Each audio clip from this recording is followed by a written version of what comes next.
Patra de Psachim. Dans le dernier Pérec de Psachim, Shlosha Sonim Ze et Ze. Il y en a trois qui se détestent l'un l'autre. Aklavim, les chiens. D'accord, elle dit que les chiens font toujours la guerre. Tarnegolim, les coqs. Le troisième, je vous en mille, qui est-ce? Les Talmidei Chachamim. Il dit qu'il y a trois personnes qui se détestent, trois genres humains, enfin pas humains, trois genres de créatures qui se détestent. Un, Tarnegol, deux, enfin les chiens, deux, les coqs, trois, les Talmidei Chachamim, entre eux. Les Shomrim, il y en a qui disent c'est vraiment pas très fabuleux, les gens afazonotes et aussi les prostituées. Elles disputent toujours entre elles. Très bizarre. D'accord? Les Shomrim, non, parce que dans Chaverim, c'est des gens très religieux. Les Shomrim, Talmidei Chachamim, chez Babel, il y en a qui disent même les Talmidei Chachamim. C'est bizarre, ça le Maral va expliquer. Chaverim, ça veut dire c'est ceux qui sont des parouches. Parouches, ça veut dire qui se mélangent pas au peuple, qui sont séparés. Ok? ומפני כי יש בזה דברי המשמע גנאי על תלמידי חכמים שבדבריהם שהיו כולם חסידים וצדיקים גדולים ויהיה בהם מידה זאת ודבר זה אפר השם יתבהר למעלה כי צריך שיהיו אוהבים זה לזה. Et le Maral s'étonne en disant, à première vue c'est très bizarre, c'est quand même pas tout à fait flatteur de dire que les Talmidei Chachamim de Babel se font la guerre l'un à l'autre tout le temps, alors qu'on a dit en haut qu'une des deux dimensions de la Torah c'est l'amour entre avec son prochain et la notion du collectif. On avait dit que la Torah, par définition, ne pouvait pas être une affaire personnelle. Elle est le reflet de la volonté de Dieu qui épouse tout le Am Israël. Donc comment est-ce qu'on peut dire qu'ils sont la guerre? En plus, Amenu Shalom. D'accord? Donc comment ça se fait qu'on va dire que les Talmidei Chachamim sont comme ça les... Donc on dit qu'il y a 4 catégories de personnes qui se détestent, les chiens qui se font la guerre toujours, les coqs, d'accord? Troisièmement, les prostituées, le quatrième, les Talmidei Chachamim. Ceux qui étudient la Torah. Alors, c'est bizarre, entre eux.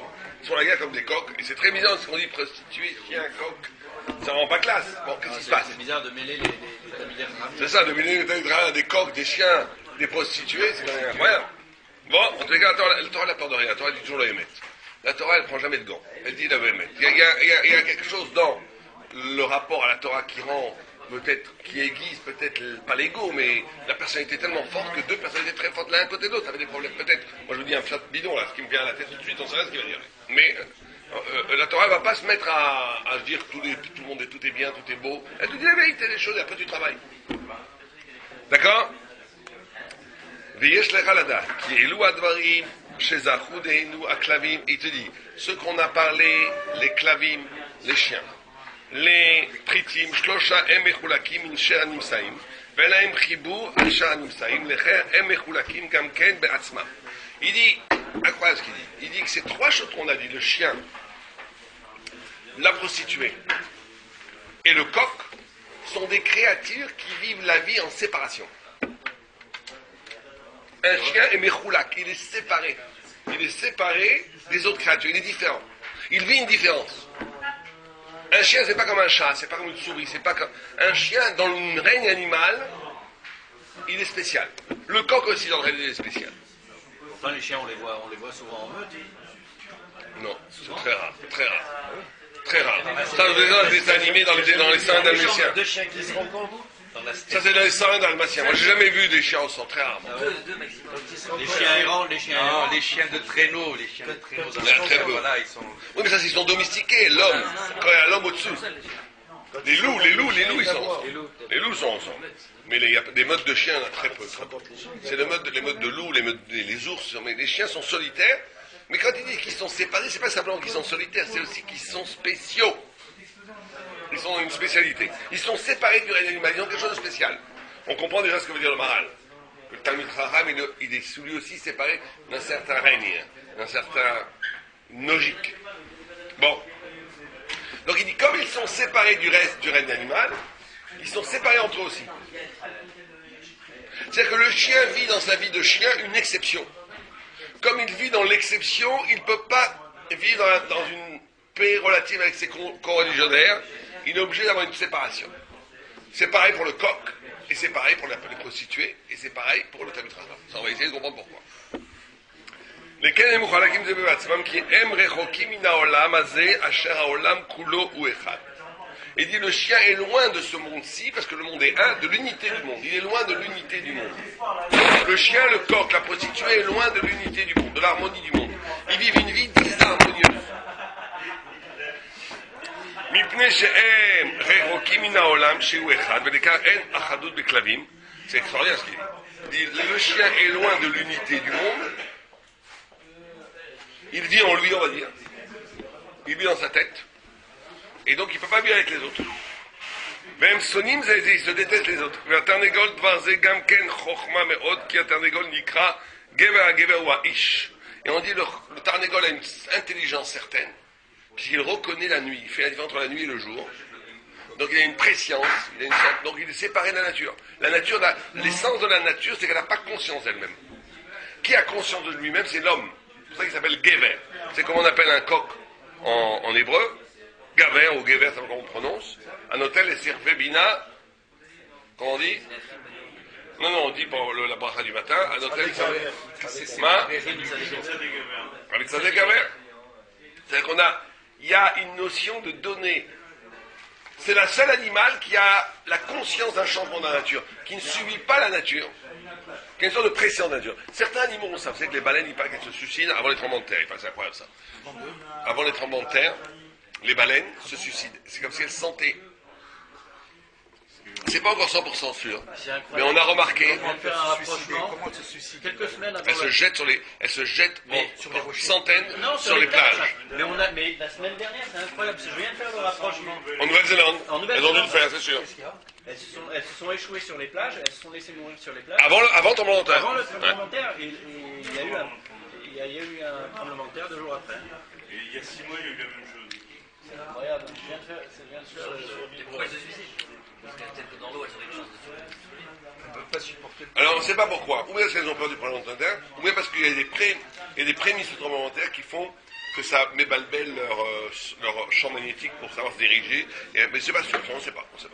Mais on sait par exemple les éléphants, avant le tsunami, c'est incroyable d'ailleurs. Le grand tsunami qu'il y a eu en Thaïlande, les éléphants Rabbi, il y en a un là-bas, ça je vais le donner à quelqu'un. Il y en a un ici, là, sur la table, sur le haron. D'accord? Comme par hasard, les éléphants se sont mis à l'abri, juste avant le tsunami, avant que la vague arrive.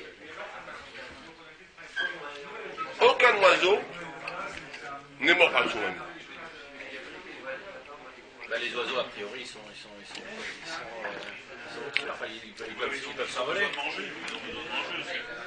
Avant le tsunami, tous les animaux se sont retirés. Vous savez. Ils ont un 6e sens. Donc il y a quelque chose qui est et ça c'est le coq, c'est la dimension du coq.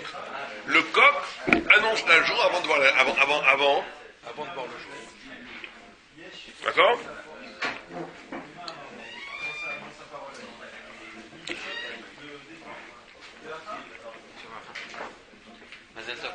Merci beaucoup.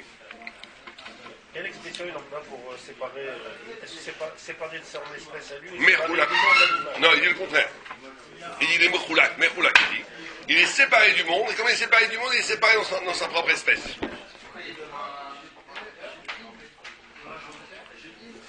D'accord? Umash est un école nikra gever davarze enkan mekomo. Il ne peut pas expliquer maintenant pourquoi il s'appelle gever. Pourquoi il y a un rapprochement entre le coq et l'homme? מפני שהוא נקרא בלשון איש, אשר שם איש מורה על האיש פרטי, שהוא מיוחד בעצמו, ואין ללשון איש ריבוי, כי אומר אנשים ולא, il dit que l'essence de l'humanité, c'est l'individualité. Qu'est-ce qui fait un humain par rapport à un animal? C'est qu'il n'est pas qu'un homme de l'espèce, il a la capacité d'être non, parce que ça, il a la capacité d'être unique. Vous n'êtes pas qu'un humain. Vous êtes un homme, un être absolument singulier. Ce qui différencie l'humain de l'animal, c'est que l'animal, même dans sa vie pratique, même dans sa vie privée, il ne fait que reproduire les modalités de l'espèce. l'homme est capable de s'arracher à une modalité de l'espèce. C'est pour ça qu'il est capable d'avoir L'homme est capable d'avoir un destin qui n'obéit pas aux règles de son espèce. Alors la plupart des hommes vivent, pas les juifs, mais beaucoup d'hommes vivent comme des animaux. C'est-à-dire qu'ils ne font que vivre selon les lois de l'espèce humaine. Mais être homme, justement, c'est de rompre avec la loi de l'espèce. Et c'est pour ça qu'on dit ish au singulier, on ne dit pas ishim. L'homme, en hébreu, ish, c'est un singulier, on dit ish. On ne dit pas les hommes, on dit l'homme. Parce que chaque homme incarne en lui une totalité qui est libre de les lois de l'espèce, qui n'est pas le cas des animaux. Les animaux, c'est sur la singulier, behemoth, des animaux, hayot, des animaux sauvages, shkatim, des insectes. Parce qu'il y a une règle, il y a une règle presque comme une horloge qui règle la vie biologique des animaux qui fait que l'individu n'existe pas. Alors que l'individu existe au cœur des règles de l'espèce. Et c'est ça qui fait qu'un individu est un individu. Ce qui peut casser avec la règle de l'espèce. Vous comprenez, c'est très important ça. C'est pour ça que vous avez des gens qui viennent de milieux sociaux incroyablement défavorisés et qui tout d'un coup deviennent des prix Nobel de physique. Comment c'est possible? D'après les règles de règles, ils auraient dû reproduire l'univers social dans lequel ils ont grandi. Non, l'homme est libre. C'est ça qui fait, et c'est en ça qu'il est homme. C'est en ce sens-là qu'il est homme. ומה שאמר, כן, עליכם האשים יקרא דהיינו שכל אחד מיוחד בחשיבותו בבעלה ולקח כתיב האישים וגם דבר זה הוא דבר חוכמה אין להעריך בזה כי הוא דבר ידוע שכל גבר רוצה להתגבר אז שהוא מיוחד. Et il dit, c'est de là que vient, c'est incroyable ce qu'il dit là, c'est des idées très très profondes et très lourdes. C'est de là que vient la violence humaine. L'homme est violent parce qu'il a toujours, comme il est unique, il veut toujours s'affirmer par rapport aux autres. D'où les antagonismes, d'où des guerres. Gavar en hébreu, gever, qui veut dire un homme, a pour racine étymologique gavar. Gavar, ça veut dire vaincre. Gibor, ça veut dire un héros. Cette notion, l'homme est belliqueux, mais la racine de sa violence, elle n'est pas forcément mauvaise. Elle répond à un statut métaphysique que l'homme est unique.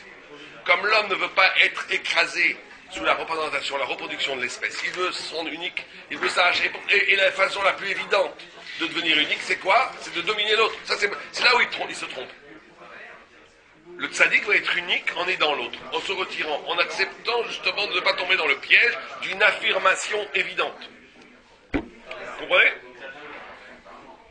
Et tout ça est logé dans le mot gever. Gever, un homme est gever, un homme est un homme, parce qu'il est unique. Et comme il est unique, il a un yatzara de s'affirmer. En s'affirmant, il devient un. En réalité, tous les hommes veulent s'affirmer. Même les grands tzadikim. Simplement, il y en a qui veulent s'affirmer grossièrement, en dominant par la violence. D'autres vont s'affirmer un peu plus subtilement par l'argent. D'autres vont s'affirmer encore plus subtilement par leur intelligence. Le tzaddik va s'affirmer en s'annulant. En disant, ce qui m'intéresse en moi, c'est l'âme. C'est pas la volonté de puissance. Donc il y a une distinction entre le Talmud Chacham et le tzaddik. Pour le moment, non. Pour le moment, on en est pareil. On n'a pas encore expliqué pourquoi les Talmud Chacham se détestent les uns les autres. Pour le moment, on explique, le Maharal va doucement, il explique d'où vient l'antagonisme, d'où vient la violence, d'où vient le fait qu'il y ait des guerres entre les gens. Et la Gemara, elle répond, le Maharal y répond parce que l'homme, en essence, il est humain parce qu'il rompt avec la règle de l'espèce. C'est ça un homme. Il faut bien comprendre ça. Les algues, par exemple, vous voyez les algues, vous étudiez les algues, c'est extraordinaire les algues. Il y a une logique aux choses. Mais il n'y a pas d'individu dans les algues. Elles obéissent tous au même principe. Vous avez déjà vu une algue qui tout d'un coup dit je vais fumer une cigarette? Non. Une algue, elle obéit à une logique biologique des algues. D'accord? Les microbes, c'est pareil. Les bactéries, c'est pareil. Plus vous montez, plus il y a quelque chose de singulier. Un chien, les animaux, aussi, mais là, il y a déjà plus d'individualité, parce qu'ils se rapprochent plus de l'homme. Mais quand même, de façon générale, ils sont régis par quelque chose d'universel, enfin, pas d'universel, mais de général à leur espèce. Ils sont soumis aux règles de l'espèce, au caractère de l'espèce. Il n'y a pas de rupture, de l'irruption d'un visage unique chez l'animal. Bon, là, on commence aussi à comprendre pourquoi le chien est unique. Parce que le chien est capable de capter une singularité de son maître et de lui rendre. Il y a des chiens qui ont des personnalités. D'accord? Et l'homme, en naissance, n'est homme que s'il rompt avec la loi de l'espèce. C'est ça l'homme. L'homme est né comme homme, qui s'affirme, parce que quand il affirme l'individu supérieur à l'espèce. Comme on dit tous les jours, Bishvili Nivra Olam, le monde a été créé pour moi. Ah, je crois que c'est de l'orgueil, c'est pas tout de l'orgueil. C'est que chaque homme doit considérer que sa vie, elle résume en elle-même toute l'espérance d'humanité. Un homme peut à lui seul justifier ou injustifier la création du monde. À lui seul. Abraham Avinu, il est seul. Le monde entier de l'autre côté de la rivière, lui, il est seul. C'est pour ça que ça s'appelle Ivri. Ivri, c'est-à-dire qu'il a passé le pont. Il a passé le gué. Il a passé le pont. Il est seul. Et le monde entier en face se moque de lui. Et lui, tout seul, il va incarner l'avenir du monde. Toute cette civilisation. Ça, c'est le juif. C'est le juif. Mais il y a des goïs qui s'appellent Israël quand ils ne font pas d'Avodazara. C'est-à-dire qu'il y a des goïs qui rejoignent quelque part la grandeur d'Israël quand ils sont capables d'avoir une vie comme ça. Voilà. Mais chez le goï, c'est une exception. Chez le juif, c'est un devoir. Mais en tous les cas, le juif a pour devoir de considérer sa vie comme une unicité absolue. Sa vie, c'est quoi? Sa vie, c'est qu'il est à lui tout seul, capable de justifier le monde, de sauver le monde ou de détruire le monde. Ça, c'est le juif. Transformer sa vie en destin, ça, c'est le juif. Très important. Or, ce sentiment très fort, intime chez l'homme, d'être unique, va avoir une incidence immédiate qui va être la violence. Ça veut dire ça. Je suis unique. Tu dois commencer avec ça, et ça fait comme ça. Et ça, il apprend de Yitzhak, son père, que l'homme est unique. D'ici, je suis unique, tout le monde doit me servir. Et tous ceux qui ne veulent pas me servir, je vais lui couper la tête. Ça, c'est l'Occident, vous savez ça. L'unicité, le génie occidental va annuler toute forme d'altérité, toute forme d'autre système que le sien. Et même quand il fait soi-disant pluralité, différence, c'est du baratin, tout ça. C'est une autre façon plus maligne d'intégrer l'autre dans soi. La pluralité, la différence, tout ça, c'est une façon de rentrer tout dans le même système. Au fond, l'Occident est un rouleau compresseur qui détruit toutes les autres formes de culture. Profondément. Au point où les autres formes de culture se reconnaissent plus dans le discours occidental que dans leur propre culture. Allez en Chine aujourd'hui, ils préfèrent écouter du Michael Jackson que la musique traditionnelle chinoise. Allez en Afrique, ils veulent écouter de la musique pop, ils s'en fichent complètement de la musique traditionnelle africaine, c'est fini. Tout ce que touche l'Occident est détruit spirituellement, et le seul qui résiste, c'est les Juifs. C'est le Beth Midrash, c'est le seul. C'est le seul, au monde. Bon, en tous les cas, et donc, c'est le Yatzera. Le Yatzera qui a pour source un Yatzera Tov, c'est comment la singularité de l'homme va se transformer en Gever. Gever qui veut dire Gava, qui veut dire domination. Parce que la façon la plus immédiate, la plus facile, la plus tentante de vivre ma dimension unique, d'individu unique supérieur à l'espèce, c'est en dominant les autres. Vous comprenez le problème? Quelle est la relation entre le coq, la faculté du coq et cette façon de... Que toute forme d'intelligence, toute compréhension est une singularité. C'est une singularité. L'espèce est toujours passive. L'algue, reprenons l'image de l'algue, qui est un organisme biologique. Il obéit à des règles, il n'a pas conscience de ce qui se passe. Il est passif. Les loups, quand ils se promènent en horde et qu'ils vont chasser, à la limite, je ne sais même pas s'ils savent ce qu'ils font. C'est naturel. On ne se prend dans la tête d'un loup. Mais ils sont complètement instrumentalisés par l'instinct. Ils sont une résultante de l'instinct, ils n'ont pas de conscience. Dès que tu as une conscience, tu as un arrachement hors de soi. Dès que tu as un arrachement hors de soi, c'est que ce qui s'arrache à soi n'est plus soi. Donc, et quoi? Absolument unique. Il est plus passif à l'espèce. Tu comprends? Dès que j'ai une conscience, la conscience est un acte, par définition, qu'un acte d'individu. C'est qu'un être humain pense. Un être pense. La pensée, elle n'est pas universelle, objective. Il n'y a pas de pensée de l'espèce. Mais le coq, c'est un instinct qu'on y reconnaît. Qui? Le coq, c'est un instinct aussi. Qui vous dit que c'est un instinct? Comment il reconnaît? Comment il reconnaît? Tous les coqs reconnaissent, donc il n'y a pas un... Non, c'est qu'ils ont une préscience. Ils ont une horloge intérieure. Il a quelque chose de plus que les Il a quelque chose de plus que les autres. Il connaît quelque chose. La connaissance, c'est quelque chose qui n'est pas passif. Dans ce domaine-là. C'est un instinct, c'est quelque chose qu'il a en lui. Oui, mais comment est-ce qu'il l'a? Comment c'est possible d'intégrer une extériorité à l'intérieur? Comment quelque chose qui va se passer dans un quart d'heure, il peut le savoir? Non plus que l'heure change tous les jours. En plus? Si c'était la même heure, on aurait pu le dire. Il a une sensibilité particulière à des signaux que lui capte et que nous ne capte pas. Peut-être. C'est intéressant de mettre un coq au décalage horaire. Excusez-moi, si je peux me permettre, si le coq, on dit le coq parce qu'il a une voix qui porte, mais le matin, chaque matin, si vous tendez bien l'oreille, il n'y a pas que le coq qui chante, tous les oiseaux chantent. Non, ça c'est au lever du soleil. Au lever du soleil. Le coq commence une heure avant. Ah si. Moi je prie au cotel. Ah, lever du soleil. Ah si. Je sais pas parce que Bah, allez au cotel où il y a des oiseaux. oiseaux les entendent les chemins. Extraordinaire, c'est au chemin d'Esré. Quand commence le lever du soleil, on les entend. Mais avant, rien du tout. Alors que le coq, vous l'avez entendu une heure et quart avant. chez moi, le haut-parleur ici, Ici, les oiseaux, ils chantent bien avant Mais le jour déjà, mais c'est là le jour, pas la nuit. Ils chantent pas la nuit. pas la nuit, mais Alors que le quand coq... il fait encore nuit le matin, Non, il fait pas nuit, il y a déjà du soleil, il y a déjà des rayons de soleil, ça s'appelle Amoud Hashara. Alors que le coq, juste avant. Le coq est avant une heure. Donc c'est justement ça la différence. C'est que l'oiseau il réagit à un état naturel. C'est bien, c'est magnifique, il chante la gloire de Dieu, ce que vous voulez. Mais il réagit. Alors que le coq, il anticipe. Ça c'est déjà de l'ordre de la connaissance. Enfin, c'est pas une connaissance intellectuelle comme l'homme. Mais en tous les cas, pour nous, c'est le signe de l'intelligence. C'est quoi le signe d'intelligence? C'est qu'il est capable d'anticiper quelque chose qui n'est pas palpable, qui n'est pas empirique, qui n'est pas palpable dans la matière. Ça, c'est la connaissance. Tu comprends? Il y a deux formes de connaissance. Il y a une connaissance qui est une réaction à l'empirique. Il tombe Newton, à la limite Newton, il n'y a rien trouvé d'extraordinaire. Il a juste réfléchi un tout petit peu. Il lui est tombé quelque chose sur la tête, tombe. Il s'est dit, qu'est-ce que c'est que ça? Pourquoi ça me tombe trop dans la tête? Pourquoi ça reste pas dans les airs? Tout le monde, ça t'est arrivé des milliards de fois. Avant, personne ne s'est posé la question. Lui s'est posé la question. Il s'est dit, tiens, ça veut dire qu'il y a une force qui attire vers le bas. C'est incroyable. Il a découvert l'attraction universelle. Peut-être une des plus grandes découvertes scientifiques au monde. Pas quoi? Simple question. Mais c'est parti d'un fait empirique. Il a reçu une pomme sur la tête. Ce qu'on raconte en fait. Je sais pas, c'est vrai. D'accord, il a reçu, boum. Mais une connaissance qui ne dépend pas de l'expérience.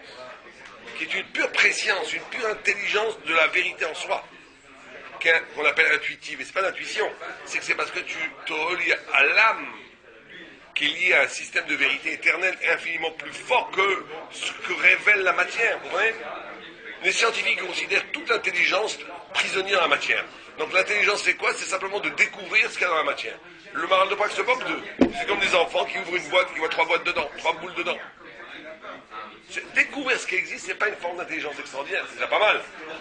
La vraie intelligence, c'est la capacité de comprendre les choses en soi avant toute expérience matérielle. Or le coq,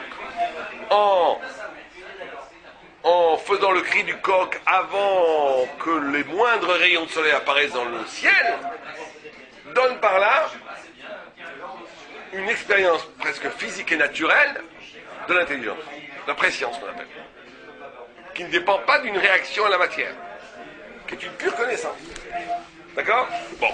Or, toute connaissance indique individualité, toute individualité indique rupture avec l'espèce, toute rupture avec l'espèce indique violence. Ou plutôt indique un Yatzerara immédiat de dire puisque je suis unique, je vais maintenant les autres doivent me servir. C'est ça le Yatzerara. C'est ça maintenant le danger. Parce que la façon la plus évidente de vivre dans ta singularité, regardez les acteurs ou les stars, ils pensent quelque chose, ils veulent briller devant les autres, c'est tout ce qui les intéresse.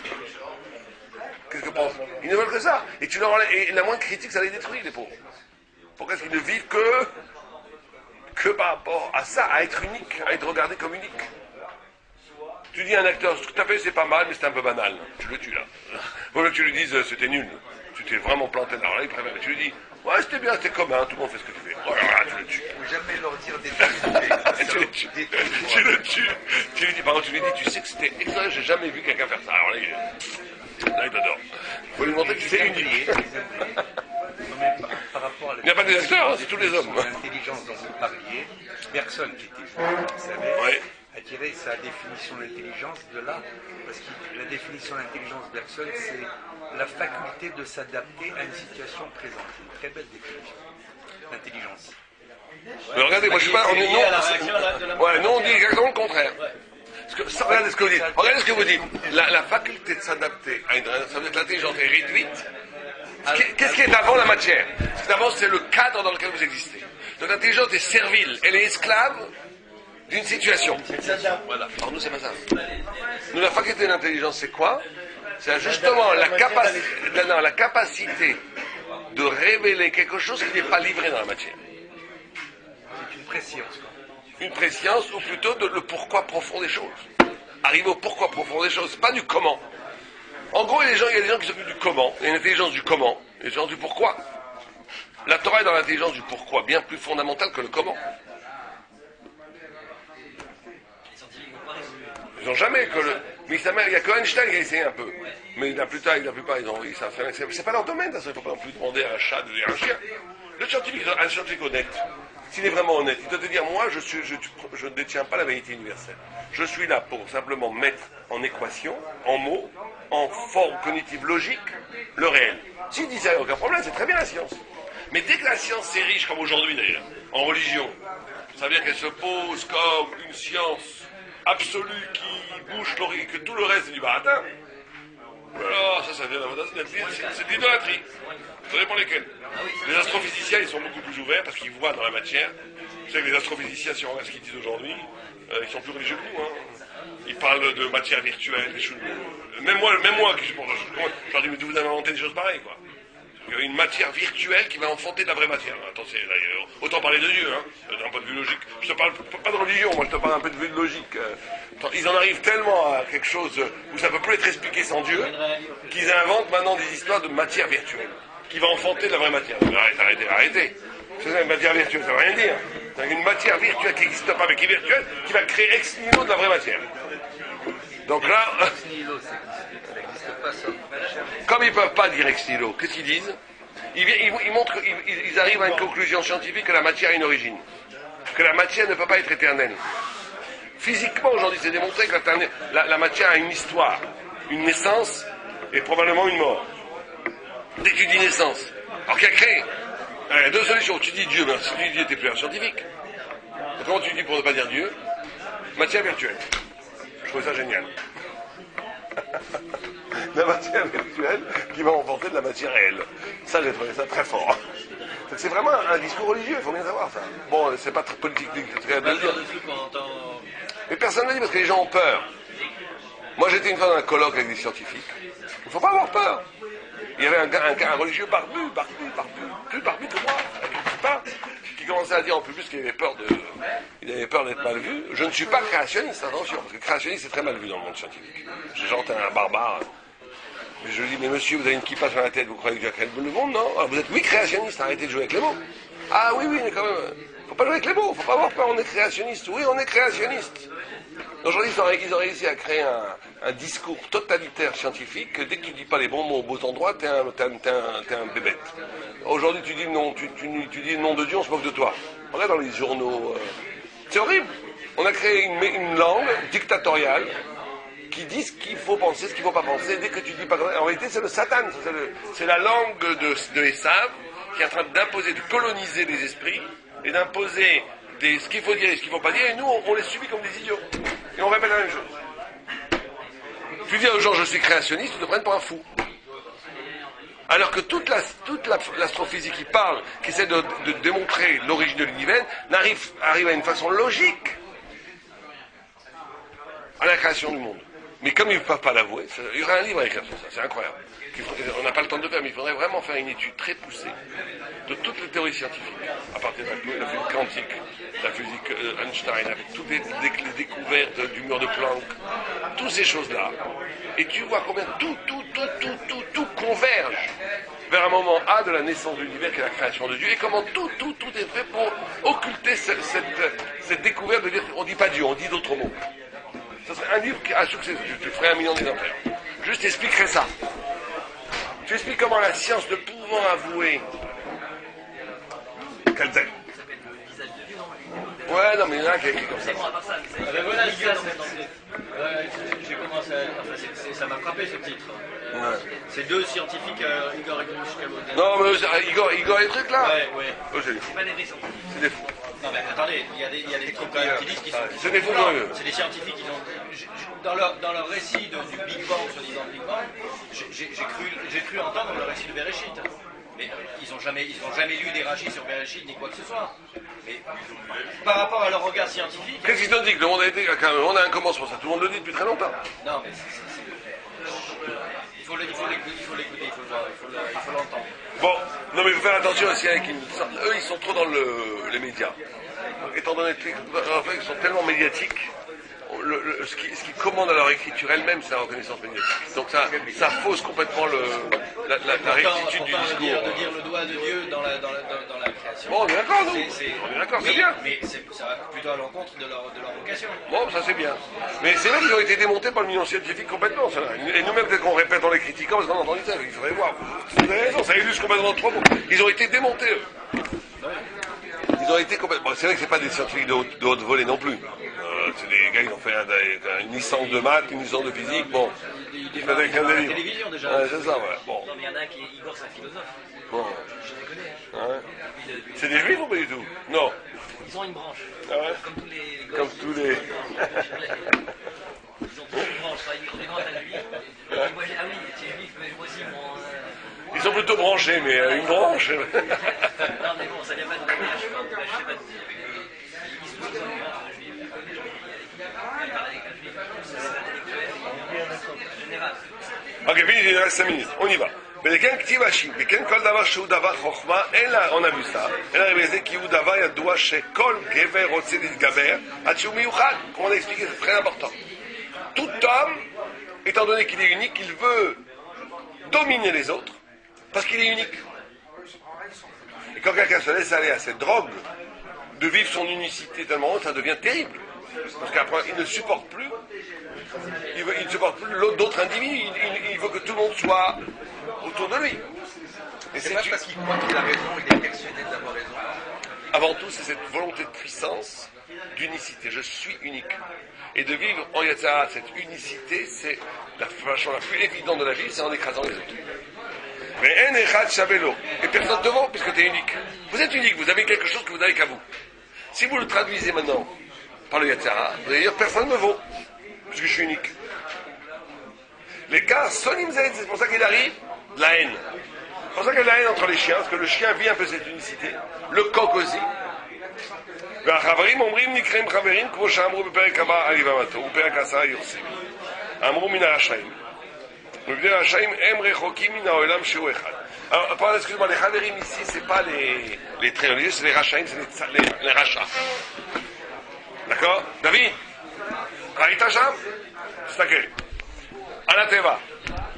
d'accord? מפני רשעים שהם רחוקים מן העולם שהוא אחד. כי כל רשע גמור הוא רחוק מן המציאות ויוצא מן הכלל ולכך אין חיבור ושיתוף ביחד. La première chose, les premiers rachaim gourim, c'est les rachaim. Ceux qui sont les rachaim, c'est les méchants. Et les méchants, quand ils vont au bout de leur méchanceté, aussi ils sont uniques par la méchanceté. Et donc ils se détestent, c'est évident. ויש אומרים אף הזונות, זונות זה את זה, בעבור שיחס בהם הדבר שהוא באחד ובקשר הכל, וזה כי הצורה מיוחד ובקשר הכל, הזאת היא זונה, אינה עומדת לקבל צורה מיוחדת, שהיא בעלת צורת מיוחדת, אינה בלו איש, ונחשב האיש צורה לאישה, וזה נתברר בכמה מקומות. והכוון של האיש מיוחד הרי היא חסרת צורה, וידוע כי הצורה היא מקשרת ומאחרי הכל, ובשביל כך אין ונכנסים בגדר אחרות, וזה כמה אחד שונים זה את זה. Non, il donne maintenant une autre définition, mais on verra ça demain. On verra ça demain. Elle n'a pas de tuteur, elle n'a pas de sourd, on verra ça demain. Il va expliquer maintenant, demain c'est intéressant, pourquoi les zonotes, pourquoi les prostituées se détestent l'un l'autre. Après, on va arriver sur le plus important pour nous, pourquoi est-ce que chez les Talmidei Chachamim, il y a aussi une pulsion de la guerre entre eux. Alors qui se vérifie très souvent les Talmidei Chachamim sont... Donc à la base, c'est une prédisposition. C'est une prédisposition. On verra ça. C'est intéressant que vous disiez que les chiens ont cette disposition, mais qui dérogent à cette règle à partir du moment où ils obéissent à une loi supérieure. Exactement, donc ce serait pareil pour le Talmidei avec Dieu. Voilà. Tout à fait. Très bien, demain, si Dieu veut, on continuera ça, comme tout.